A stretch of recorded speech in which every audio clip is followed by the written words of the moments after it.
You're listening to Double Time, your daily accessible technology show. Now, here's your hosts, Stephen Scott and Shaun Preece.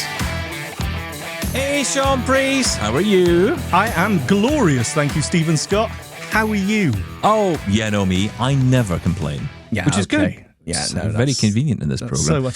This is feeling so weird, Stephen Scott. You have told me before we started recording that I had to put this microphone right in front of my face, and now I'm afraid to move. This is so here's strange. The thing. Let me tell you something. Do you know what I did there? I taught you something very important, and that was how to broadcast. You did. Thank you, Sensei. You put the microphone next to your face. Yes, apparently it was too far away, but I'm going to knock this mic. I just know I am. Always complaining. All right, I'm trying to make my excuses before it happens. Okay, let's see. No, that's good. I like that. Actually, let's see that's how very it clever. goes. I'm all for that. Listen, I need a bit of an intervention here, if you don't mind.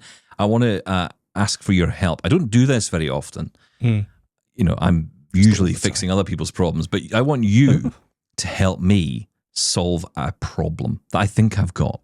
I'm being very serious. I'm opening up here. I'm being serious. All right, come on then. Share with the group. So, you know, I had to delete the Facebook app from my phone last week because I just had quite enough, frankly, of Facebook videos. Just scroll, next video. People dancing, jumping around, cats doing funny things. I mean, some of them are actually quite cute, some are quite funny as well. But it gets ridiculous when you're 2 hours into your night and you think, what happened? To that night. I mean, hours just like go away. What is that about? That's the death of TV. That's what you're doing there, Stephen Scott. Basically, you're killing the television. How dare you, sir? I'm exactly the same. It just drags you in. It does. And I don't know why this holds me. But I think it is just I am beginning to become one of those people who have the attention span of a newt, also known as young people. Hello, YouTube, by the way. Hello to all the new followers and listeners. And I guess those are young people, right? So we've probably lost them. But look, you know, I deleted the app last week, and I thought to myself, okay, I'll stay away from it. And I felt good about it.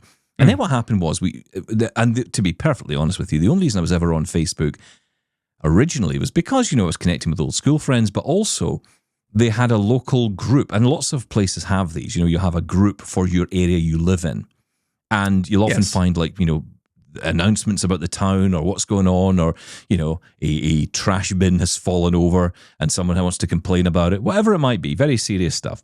Yes. And I had heard the news that a fast food restaurant was coming to the area. Which one? Can we name it? I'll give you a clue. Starts with Mick. Oh, yes. And ends in Donald's. Is that clear enough? McDonald's. I don't think I know that one. I know. I've never heard of them. But I wish them well. But here's the thing. They're going to be coming to the area apparently, right? So there's planning permission and all the stuff they have to do. And my wife was telling me this. She said, "Oh, did you hear?" And I said, "Well, no, because I'm not on Facebook." But of course, you know, my interest grew in this story. So I'm like, right, okay, I'm going to go back and download the app again. So I did. I went back and download. I know. I went back and downloaded it again. One, Stephen Scott, you're a Facebookaholic. It's a so well-known I download the app, right? And there I am that night. I've read the post. I've read the 154 comments of people complaining about the fact there's a McDonald's coming. But of course, every one of them will be at the drive-thru as soon as it's launched. And at that point, I scroll around and suddenly I find myself watching a video. And then another video. And Shaun, by the end of the day, this is what I'm listening to. This is what I'm watching on Facebook.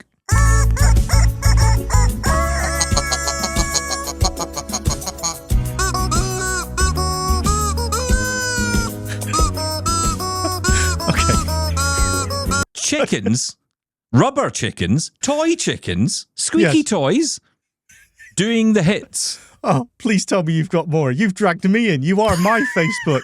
This episode is just for you guide dogs out there. You're going to love this. That's right. The dogs will love it. Yes, my dog as well. No. Absolutely. I walked jumping into about that one like a lamppost. Absolutely, yeah. Yeah, no, you're right. I mean, it was just ridiculous. And of course, I found more.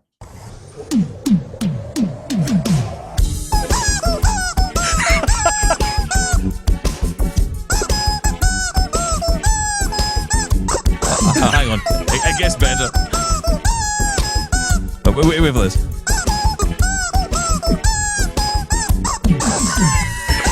Right, enough. That is what I'm saying now to this app. Enough is enough. So please, I need your help. I'm sorry. Help Stephen. I'm going to put up a campaign, a poster somewhere saying "Save Stephen from himself." That was amazing. I loved it. You know, I'm going to go straight back in after this and look for that now. What is just that if you're called? looking for it, just check Mr. Chicken. That's what you're looking for, Mr. Chicken. I mean, there's an irony. There is an irony here with my obsession with chicken, fried chicken in particular, yes, and Facebook. I wonder if maybe the algorithms got confused. It's heard fried chicken and it's got mixed up with chicken and Facebook. Well, and suddenly we've got this creation. It's funny, isn't Chicken. it? Because we had a little experience ourselves, didn't we? When you were down here, we were talking about how we wanted to see, we got a bit nostalgic and we were talking about TV shows and we were talking about Police Squad with, what's his name? Oh, Leslie Nielsen. Leslie Nielsen. Fantastic show.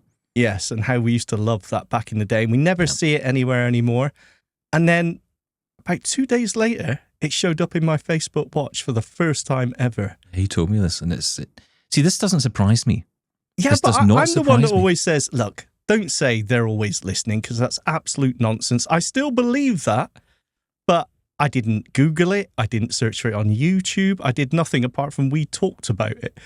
And even then I'm going, wow, okay, that is a little bit weird. I'm saying coincidence, but... yeah, but hang on. We were in a room with a television with a microphone in it, yes, umpteen Amazon Echoes, yes, HomePods, and various numbers of smartphones. I mean, it was going to happen. Yes. It was going to happen. And in the studio talking about... Yeah. Yeah, it's definitely strange, but still, I loved watching it, so it doesn't matter. I'm happy. So did you get actual clips of that show, and you'd never had them before? Never had them before, no. And Wow. it was actually Police Squad itself, yeah. I mean, it didn't carry on, so I only got one or two, but, I mean, that's one hell of a coincidence. It does make you think, you know what, I can understand why people think they're listening, because the algorithms are amazing, and there's just no way. It must be a coincidence.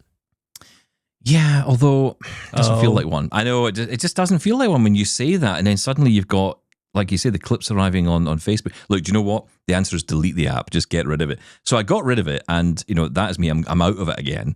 For how long? The problem is now, I found the X also have videos. Although I will say, slightly different version of what I was getting. I was getting happy people dancing, babies, gurgling the hits, or chickens, or whatever it is. Now I'm getting...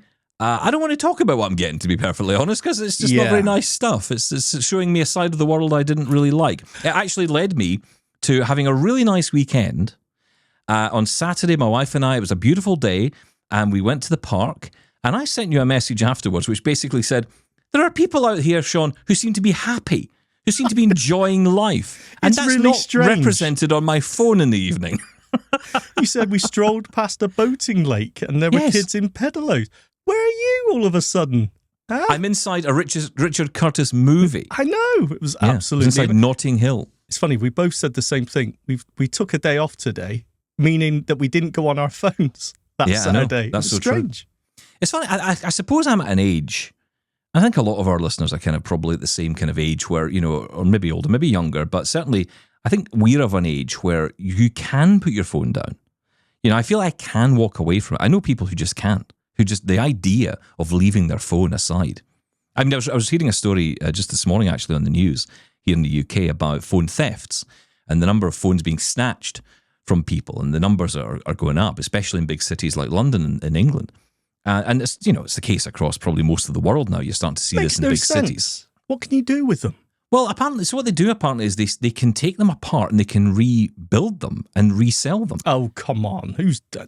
Well, but not so much here. I mean, not so much in the UK this is going on. So these phones are being sold abroad. Custom stolen to order export market. I mean, wow. Well, there are some places in the world where these phones are wanted, right? And they're looking for low-cost devices. And of course, I'm not suggesting here we're talking about someone who just maybe fancies a new phone. I'm thinking they may be for other purposes, right? So, but certainly, in one particular case, one guy had stolen over 1,600 phones in a week to order. Wow. I mean, it is incredible. And this is happening all the time, partly driven by electric bikes and electric scooters that are being manipulated to go faster than they actually should. Some cases actually can go up to 70 miles an hour. There was one particular scooter that had been picked up, or an electric bike that had been picked up by police, and they had actually found that this thing was capable, because it had been modified, to go up to 70 miles an hour. So they're able to jump up onto a curb, jump up onto a sidewalk, and actually just grab someone's phone as they go past. Scary. And this is happening in cities around the world. Now, I have two things here. The first thought is, if you're blind, keep your phone in your pocket. And maybe that's one of the benefits of voiceover, right? I mean, you can kind of keep your phone in your pocket. If Siri was just a little bit better, we could just talk to the phone all day and we wouldn't have to worry about bringing the phone out of the pocket. Maybe that'll come with iOS 18, who knows? But I also think to myself, there's a lot of people out there who just cannot put their phone away. Just cannot put their phone away. When I'm out, I don't have my phone out. I just don't. To be fair, I don't need to. Yeah, but I mean, you can't even use your phone to make a phone call holding it up against your ear anymore. I mean, not everyone wants to use earbuds. Earbuds are expensive if they don't fall out of your ear because the cable's gone now. I mean, it's almost impossible to use your smartphone unless it's in your pocket. Well, there was actually someone on the news this morning who said this. She said, I had my phone in my back pocket, in her jeans pocket in the back. She said it wasn't visible, but she had a jacket on, so it was covering her. But still, she had the phone taken. She didn't even notice until her music stopped. She obviously had like wireless earbuds in. Yeah. And the music stopped playing, and she thought, oh, what happened there? And she went for her phone, and it was gone. That's another thing, yes. I always think that if I drop my phone when I'm taking the dog out, I won't even notice until I get far away that the Bluetooth connection disappears. I also, we shouldn't advertise this, but I have a bag. I always have a bag, like a bag. Yes, I think I'm aware of the concept. Trying to think of the name of what else I could call this. Back. That's a beauty treatment. Yeah. Yes, a backpack. Sorry, didn't mean it. Won't do it again. Well, I will, but a backpack. Stephen's got. Quickly move on. I'm trying to say yes, badly. But yeah, but yes, that is. Oh, I often have the phone in there. And, I tend to have it, how you get these backpacks that are, you can zip them open and then there's like sections in them. See, I always wanted an old house. When I was growing up, I always wanted an old house because I wanted one of those houses where it's got like doors within doors that lead to other places. It's like, deep inside a house, like, you find there's a tunnel inside that goes to a room. Yes. I love all that stuff. Well, that's how I like my backpacks. Right. So are you saying you hide your phone away in the basement of your back? Yeah, well, that makes sense, but it's a pain in the bottom if you need to grab it at any point. Well, again, if I've got my earbuds in, it doesn't matter. I want to stop this because the majority of people are great out there. I don't think, man, I've never had my phone stolen. I know I'm lucky, and it does happen. Good for you. I don't think you should. Good for you. Yes, in fact, don't say it in that condescending tone, Stephen Scott. I absolutely will use that condescending tone. I just don't think you Didn't happen to me. Doesn't happen to anyone. People don't have to worry too much. You can't stop bad things from happening. If it inconveniences you, you know what? Just carry on doing whatever you do. Listen, I get you, right? I get where you're coming from, right? You can't stop bad things from happening, but you know what you can do? You can also avoid bad things from happening. So, for example, you can greatly reduce your chance of being hit by a car by crossing at traffic lights and not in the middle of a road. That's not an equivalent at all. Well, I like it. Okay, fair enough. Well done.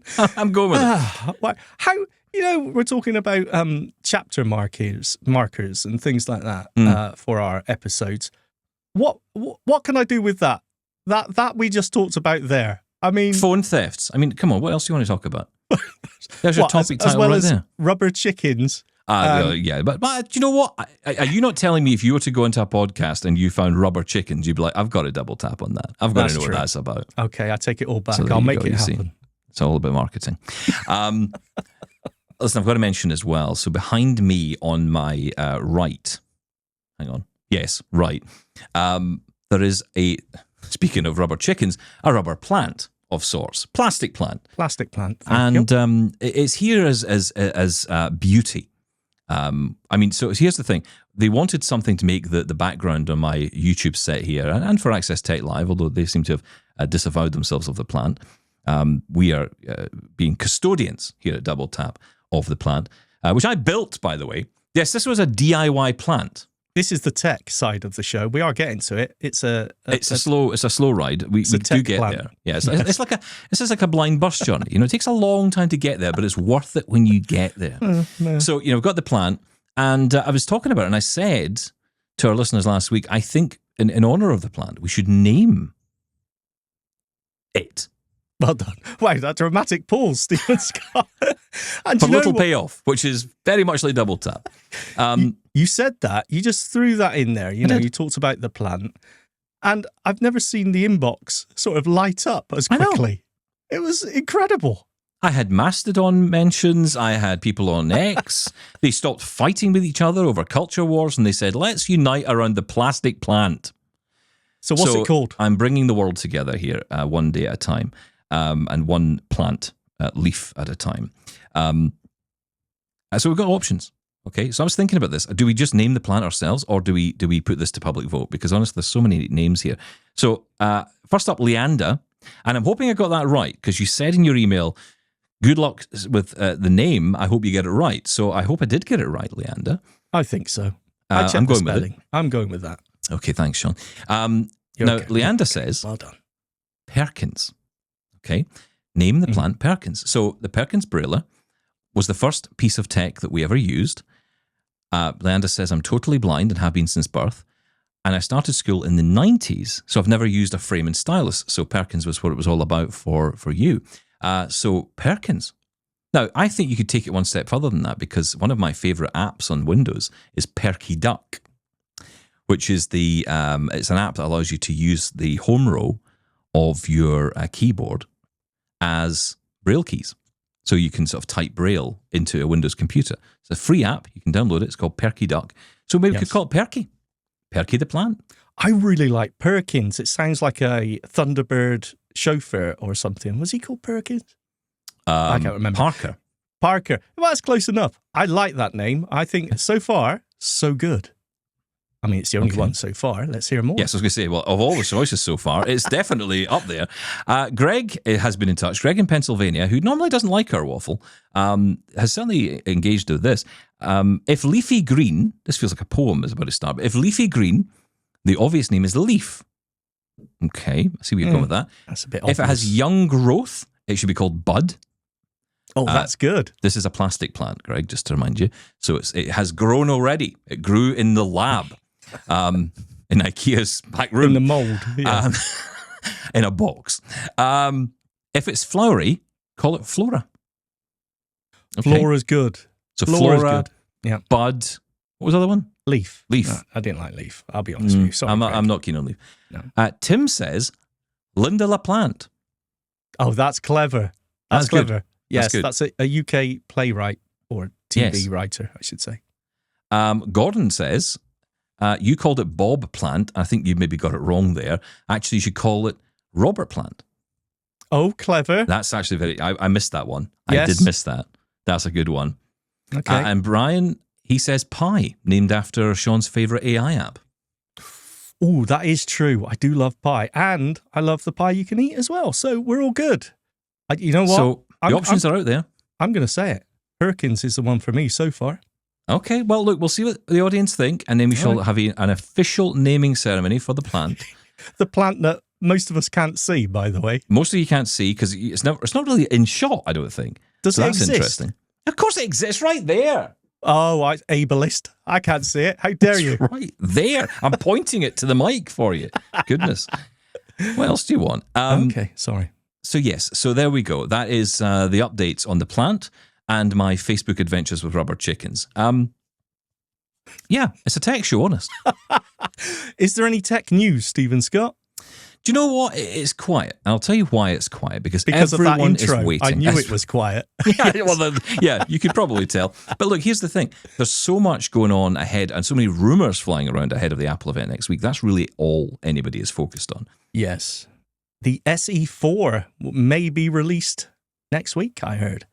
That's the rumor. What? Well, the stock of the iPhone SE is very, very low. From 2022 was the last one. So they say could be a chance because of Apple Intelligence and everyone wanting to get their hands on it that they would release the much more affordable iPhone SE 4. Oh, no, along with the that. iPhone 16. I don't know. Everyone wants to use Apple Intelligence, but we don't even know if that's going to be available at launch anyway.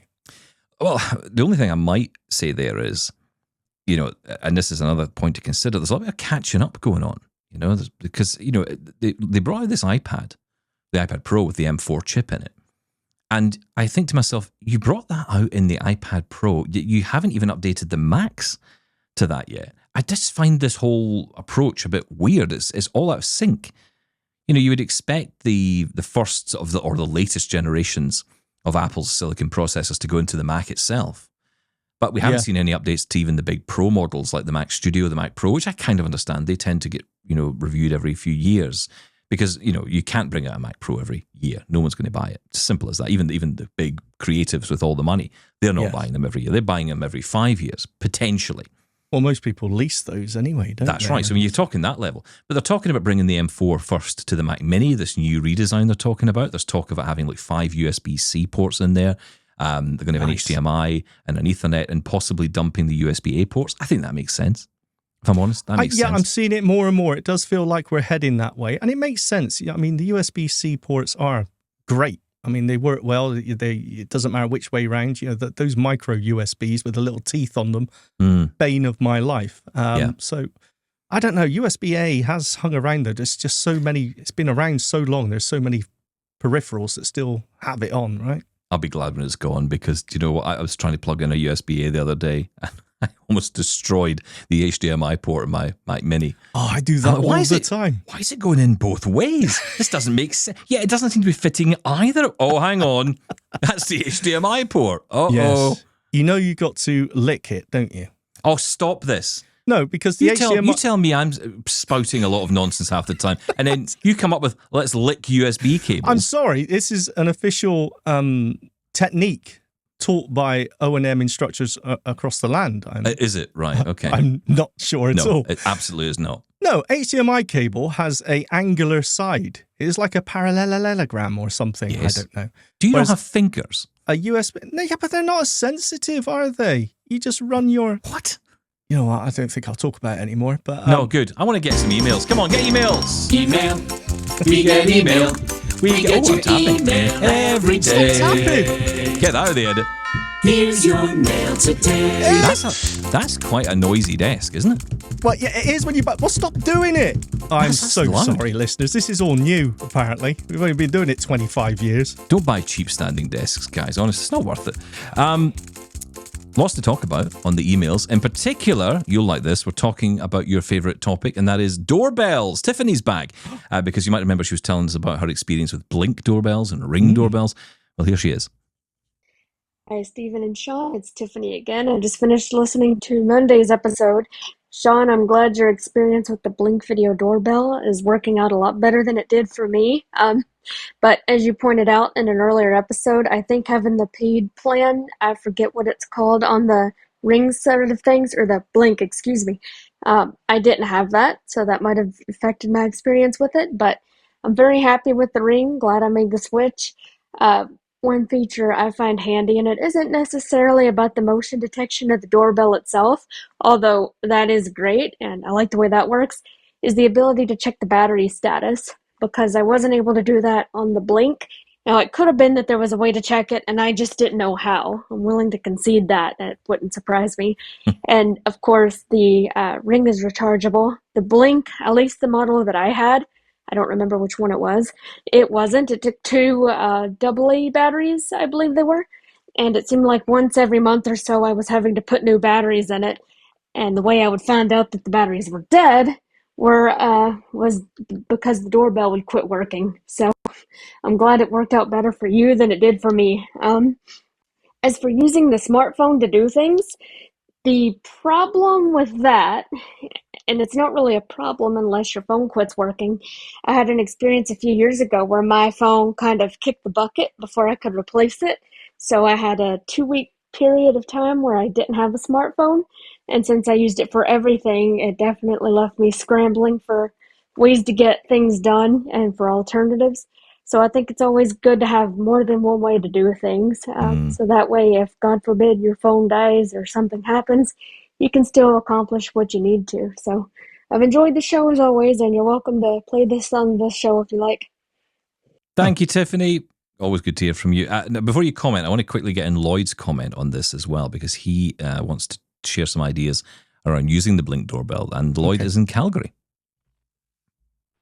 Hi, this is Lloyd from Calgary calling. I thought I'd give Shaun a few hints about his Blink system. I've hooked it up at 3 different houses, on 3 different webcams, and multiple other cameras. I don't pay for a subscription, which would be to his liking. But to do that, you have to go to that Clips tab, which is the middle one on the bottom of the screen. And then there's kind of a hidden menu at the very bottom that says Cloud Storage. Just to switch that one to local storage, and it will then take your video from the SD card that you plugged into your module. The other thing I believe he was talking about was announcing through the house which motion cameras are going off. What I do is I set my Amazon devices to be do not disturb at what time I don't want them to announce that stuff. Very simple things, but I've used it lots and find the system easy to use. Thank you, and thanks for doing the show. I really appreciate all you do. Thanks, Lloyd. Thank you, Lloyd. Let me just... Oh, sorry. Oh? I'm from Calgary, Alberta. Hey, we've been to Calgary. I loved it. Stephen hated it. I'm just saying. Just the hotel. Just the hotel. Just the hotel. Calgary's lovely. It is. Don't get me in trouble with the Calgary people. Sorry. Okay, so just to quickly say, yes, I've tinkered with the Blink system. I've got it working very nice now. It doesn't alert me for every leaf that blows past. So the motion sensitivity was a big deal for me. Thanks for the other tips. I haven't enabled local storages yet, but I will do. And the Ring system was fine and the Blink system was fine. It's just I found the Ring was just a bit overkill for what I needed it, Tiffany. So whatever works for you, right? Listen, let's move on, because coming up we're going to talk about a subject that's close to our hearts, and that is driverless cars. Thank you, though, for getting in touch, as always. Lots of you getting in touch. We will get to more of your emails on tomorrow's show, I promise you. For now, though, here's how you can get in touch. Call the Double Tappers now, 1-877-803-4567, or email us, feedback@doubletaponair.com. Okay, let's talk driverless cars, because we love driverless cars here at Double Tap Shaun. One day we'll have a Double Tap branded driverless car. It will happen. Which will be wonderful. More than that, we're going to go through a drive-through together, Steve and Scott, without a driver. Oh, it's the dream. I want the guide dog to sit in the front seat. Oh, can you imagine? People already talk to guide dogs instead of you, so... Do you think they would actually ask the dog, what do we want? Do you want fries with that? Just this voice from the back. Yes! Okay, well, look, that dream aside, it could be a reality. In fact, for our next guest, it has been sort of a reality. In fact, it takes me back.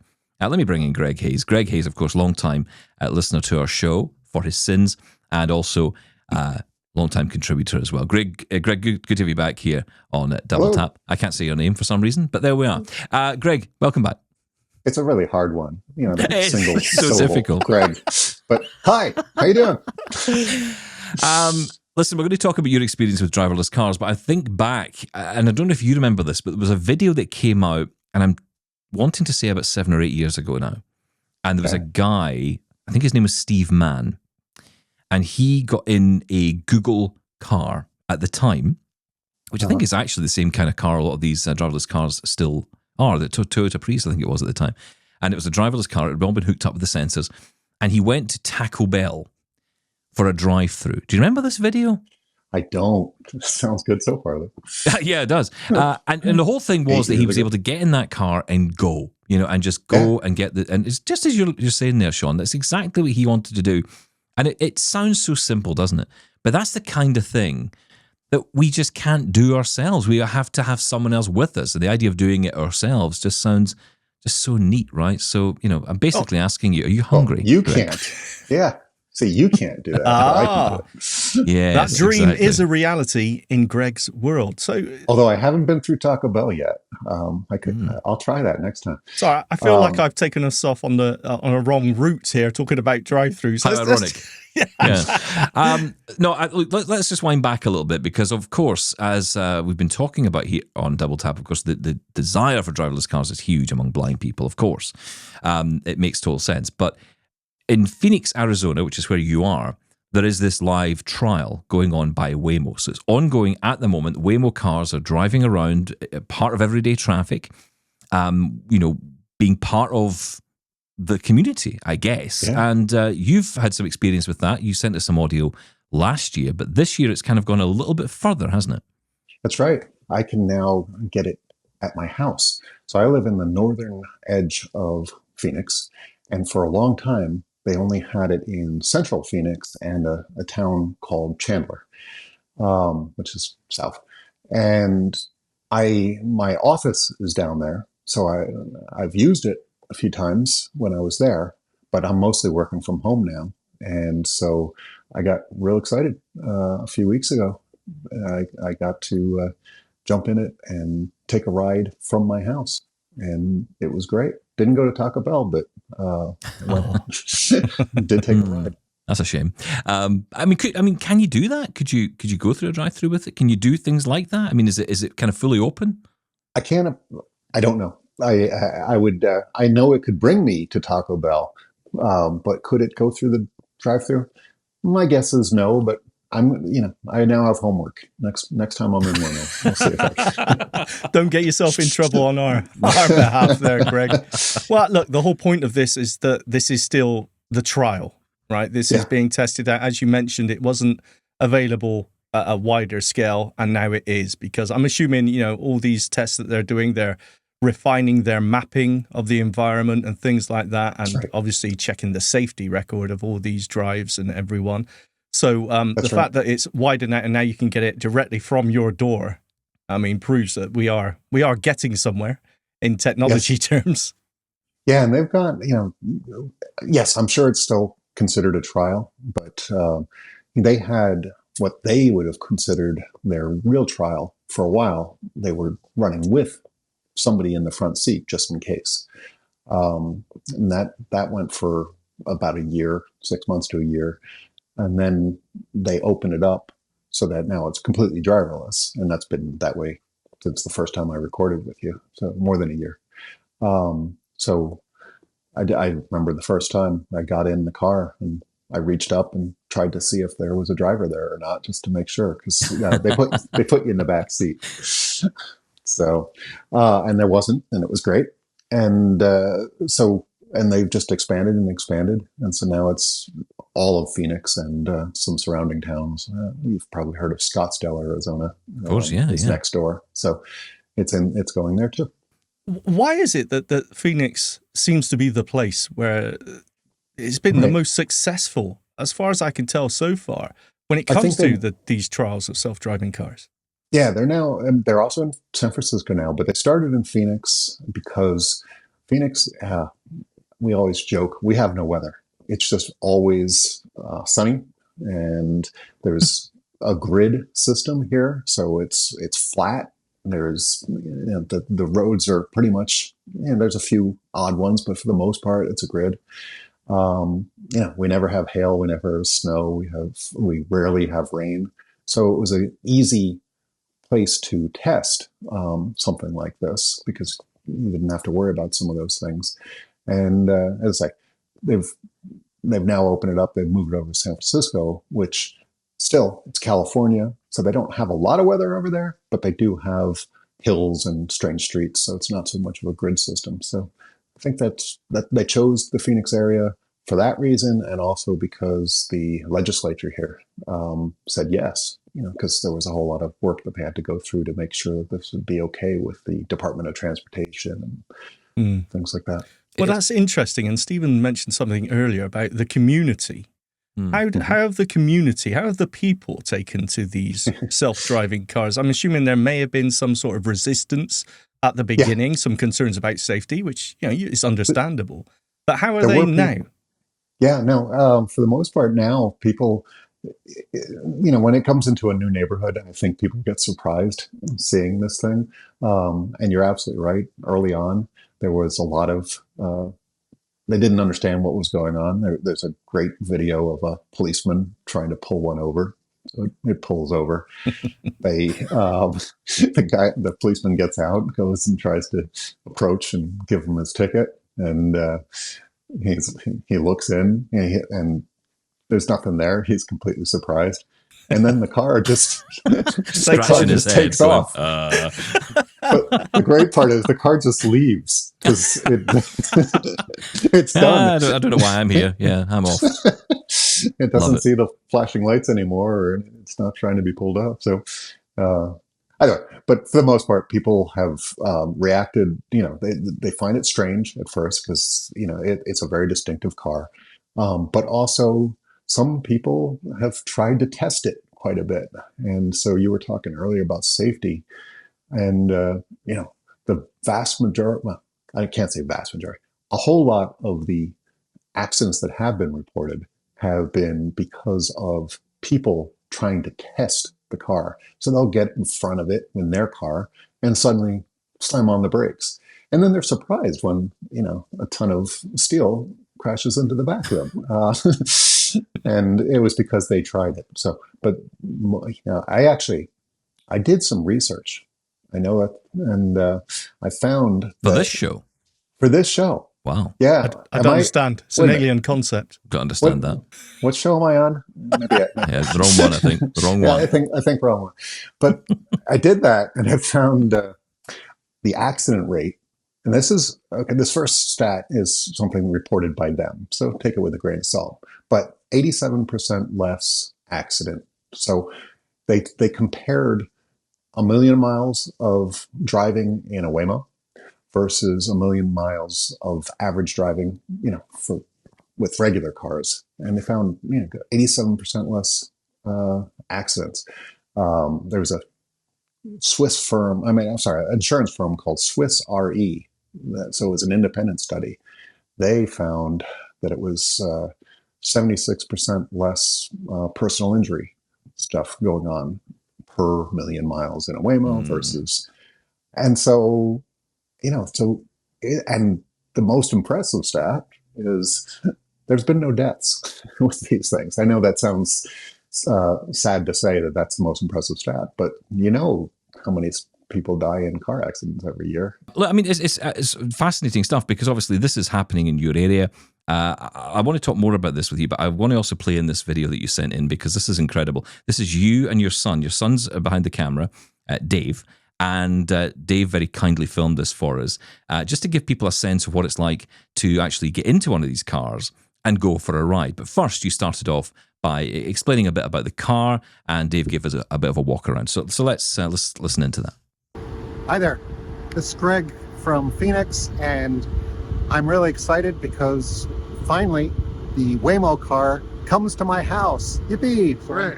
Picking it up from here, I am in my standard blind outfit. I got my all-terrain cane, my Ray-Ban sunglasses, Meta Ray-Ban, and of course my iPhone. So my son's going to show you the car. All right, here's the Waymo car. It is a mid-sized sedan, about the size of a Prius. But what we've got on it, we've got a sensor in the front, got some cameras on both sides of the car, and we've got this big camera sensor setup kind of on the top of the car.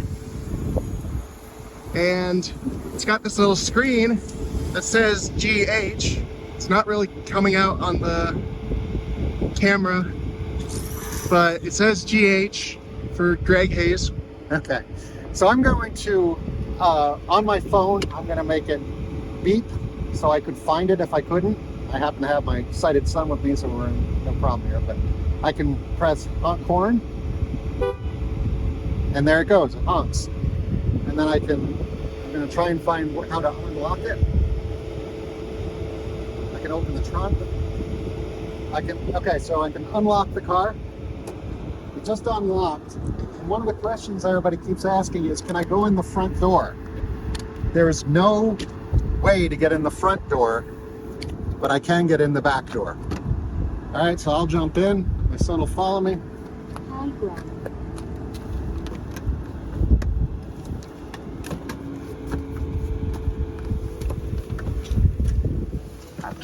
All right. To begin your ride, press the start ride button in your app. Okay, so you can probably hear it saying start the ride. So I'm going to do that on my phone.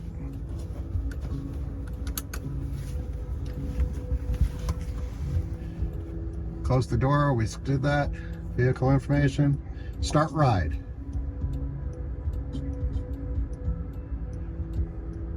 All right, so I press start ride. And it should start talking to us. I'm going to buckle up before it tells me to. Great. Oh, it's telling me to slide to start driving, which I never do, have had to do before. There it goes. Yep. Heading to 13,811 North Tatum Boulevard. There's a Please make sure your screen. seatbelt is fastened. For any questions, press the call support button to speak with a rider support agent. All right, thank you, Siri. There's a screen showing the map kind of between the two front seats, which showed up as soon as the ride started. And we're in the back seat because, again, we couldn't go in the front. But if you look at the front seat, there is that screen, I guess, that he talked about. But you also will see that there is no driver. There is a steering wheel and pedals. And my guess is they're moving. Are they? Yes. Okay, so they're moving. The steering wheel just turned right. And I can hear the directional, and it's going to turn. Let's see if it keeps talking to us.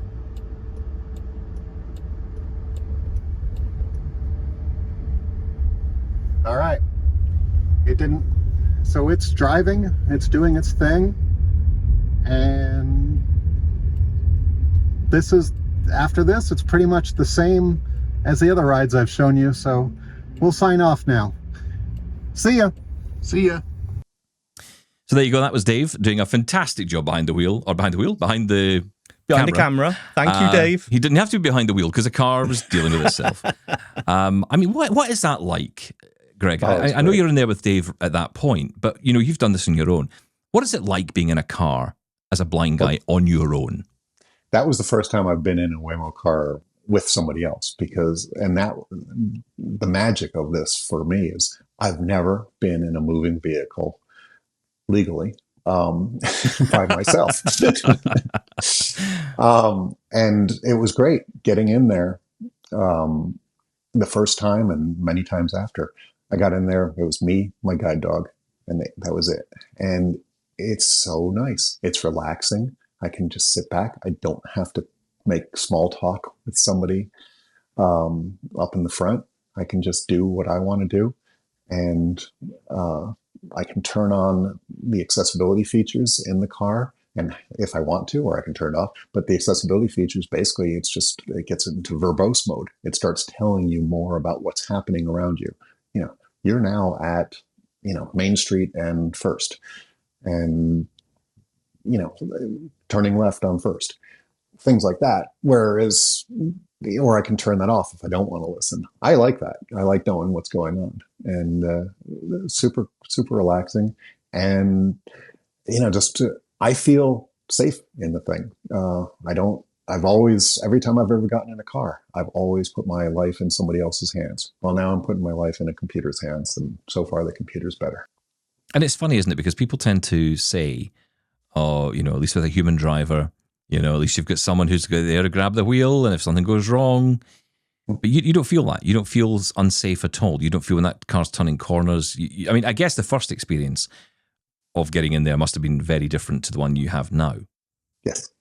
And no, I don't feel, I was wondrous, the first time, but you quickly get, relax into it. Okay, it's doing its job. It's doing what it needs to do. And I don't hear people honking their horns and screeching brakes around me. So this is a good thing, right?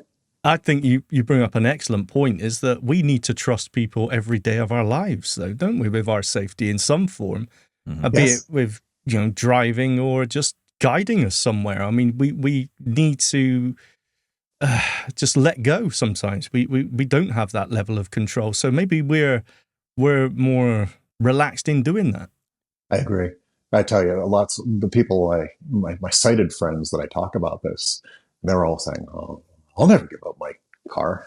I don't feel safe in that." It's like, well, first, you haven't tried it, and so until you try it, don't tell me that you don't feel safe. But also, it's just they're resistant. They don't want to give up their control, and I understand that. But I haven't had control getting in a car for my lifetime. Absolutely. Yeah, exactly. Yeah. And those accessibility features you talked about, I mean, being able to turn on the verbose mode, if you like, that would be really useful for that first trip for someone. I would be worried, like, okay, we seem to be indicating that this turning for the longest time. Has it stopped? Has it frozen? Is it locked up? Do I need to turn it off and on again? So having that verbose mode would just be reassuring. But after a few trips, like you said, you may just, I don't need it. I trust it. Yeah. And, I found, again, because my son was in the car this time, turns out that there's this little computer there that, with a touchscreen, and so you can turn on your favorite, the kind of music you like or stuff like that. I never knew that. Was it running Jules? No, but I voiceover, hopefully. I had my iPhone and I can control the same things, turn on the music if I want through the app on the iPhone. So no, I don't think the touchscreen was accessible, but who cares? Because I had it on my iPhone. I could remote control it. I want to go back to Taco Bell because here's the thing. Of course you do. Or KFC or whatever. The interesting thing here is, how would you command it to do something like that? Because I'm kind of wondering about this, right? Because that's, I can understand it's probably taking people from point to point, so door to door. But if you wanted to do something like that, which kind of involves a little bit more involvement, how would you tell it? I mean, it would have to know what a drive-through is. It would have to know where to stop. It would have to understand its environment. Do you think it's capable of that yet?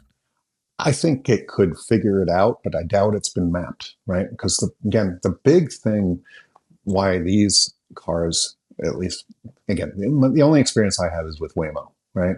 And Waymo, if you don't know, is owned by the same company that Google is. And so they've gone and mapped out the roads really, really carefully.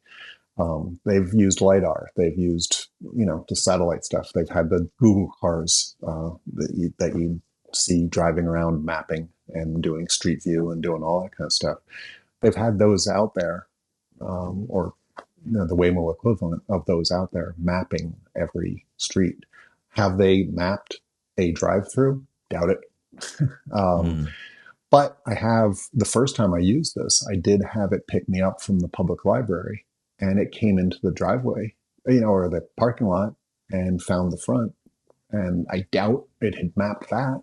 So yeah, but you can't eat books. That's the problem. I know. So I don't know how I don't know how I'd command that. And as I say, next time I'm in one, I'll see if I can make it do that. Although I can do things like, if you're not feeling safe, you can say, pull over. And it'll do that. Or you can go and you can talk to a person, right? So one time when I was, so there are things that you can do, just getting back to the accessibility. I had a time when I didn't know where the car was, right? And you'll see you saw in the video, we made it beep, right? Yeah. Which is real helpful.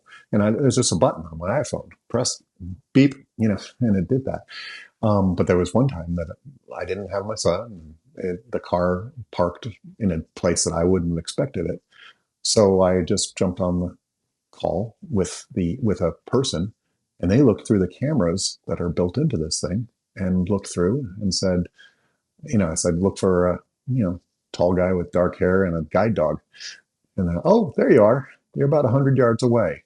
Come, keep going straight the way you are, turn a little left. And they basically gave me directions in. So lots of different features like that you can use. But no drive-through features that I know of yet. That is so cool, though. I mean, to be fair though, that's not so much about the technology, although that is important, having all those cameras everywhere on the car. But that's customer about service. The customer service. Yeah, absolutely. I mean, that makes a huge difference. But it's a combination, right? It's because they have the technology that they are able to give me that particular customer service. But there is another side of this, which is, of course, as we know, as blind people, guide dog refusals in taxis is a real thing. Yeah. A major problem. Clearly, you're not having an issue here.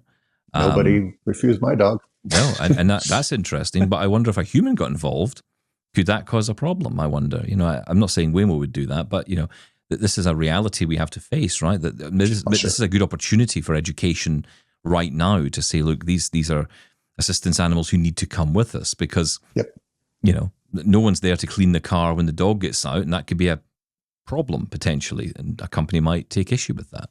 Yeah, that's a good point. They do have cameras inside the car, so I'd imagine they could see if they needed to, you know, whether there was a problem. But it's a good, excuse me, it's a good question, but hasn't been a problem. No, it's not. There's dirty people. Who's going to clean the car after I've been in it, covered in mud, after I've been dragging through a hedge all the time? It doesn't matter. Dogs, guide dogs aren't these dirty animals that people like to make out they are when they're trying to say, I need to clean the car after. No, I'm just shouting at you, Stephen Scott, to make a point. I appreciate it. But here's the thing. You know, I know because I've got out of cars with guide dogs before, and they're very clean. But, you know, a lot of them are Labradors, and Labradors like to cast hair, and that can leave a bit of a mess behind. In fact, I remember when I had a guide dog, I remember the dog being in a studio with me, and the studio had this kind of felt wall. And I remember the dog leaning against the wall, getting up, and the wall had gone from black to white. And I remember someone saying, that's interesting. So, you know, obviously there's a reality of that. And of course, we don't see it, so we don't really notice it as much. That's right. But, you know, that's an interesting area, I guess. But it's an aside. The point is, and the one final question I want to ask you about this is, when you're in that car, how does it drive, you know, compared to a human driver? Because every human driver is different. You get some people who are really, you know, some people are really hard on the brake. Some people are really, you know, hard on the accelerator. Some people are quite soft. You know, you know what I mean by this. But you know, when you get in a taxi sometimes, and it's like, you know, you've got a good driver, and you know when you've got a bad driver because you just tell. You know what I mean? It's just because of the way the car moves and shakes around. Well, how do these drive? This one, it feels you're not jostled, so it's not a whole lot of sudden starts and stops. It slows down slowly. It's smooth. It feels good. I would imagine. I think it's more cautious than the average person, which I take as a good thing. Doesn't go as fast either, does it? No. Yeah, I think it stays within the speed limits, and you know, it might. There's a time when we're turning into a parking lot, and it might take a little longer in that turn than the average person does, but it's just making sure that you're safe. And, you know, I'm good with that. If it has a screen reader built in, is there a danger that if you ask it to speed up the voice of the screen reader, that the car increases speed? 150 miles per hour. I just wanted it to go at 90%. Not the car, the voice. Right boost on. Huh? Greg, it sounds amazing. It sounds so good. I mean, I am so jealous of a lot of things. I mean, Phoenix, Arizona sounds an amazing place to be. And, you know, no weather. I mean, I live in a country where if you don't like the weather, wait 5 minutes. Yes. So, you know, this is very different to me by the sounds of it. But no, this sounds amazing. It sounds great. Any news on what's happening next with this process? I mean, is there a point that comes where they say, okay, we've done the trial and now they go away? Or do you think this is now just a permanent fixture in Phoenix? I think it's a permanent fixture. And one thing that they did, you know, Uber is now utilizing Waymos to some degree. So in my Uber app, especially before it came up here, you know, I'd have to use Uber, but now I can just use the Waymo app. But I can put a preference in and say, hey, if there's one available, send me a self-driving, and that's what I did because I'd rather have that. I think the next steps are that they're just going to keep expanding. and mapping more cities and so forth. I don't think there's any chance of it going away. Next stop, Taco Bell. We will see. Yeah. There you go. Yeah, do your homework on that for us, Greg. Don't make me come over there and enjoy myself. Well, I was going to say, come on over. We'll get you a ride. We'll visit. We don't have Taco Bell, so that'll be interesting. We'll make it happen. Listen, I just want to get in that car. I'm actually not a Taco Bell fan, so I want to do the show in a car. Can we do that? Can we just all three of us get in a car and just go for a drive? Why not? Why not? Didn't Seinfeld do something like that? Probably. With his comedians? Yeah. James Corden did it with carpool karaoke, but no singing, obviously. Mr. F doesn't like that. So, we'll have to just talk. But no, listen, that sounds great. Thank you so much for coming on and telling us about it. Come back soon, because I know you're always talking to us about cool stuff. And there's lots more. I know we've been talking about, maybe chatting about some other topics as well. So come back soon, Greg. That'd be great. Thank you so much for having me. Thanks, Greg. That's our man in Phoenix. Thank you, as always, to Greg. That is it for us today. Thank you so much for being with us and all our nonsense as well. We're back tomorrow with more. I promise you we'll dive into more of your emails and your comments. We'll get into all that on the next Double Tap. Catch you then, Shaun. Thank you. Bye-bye.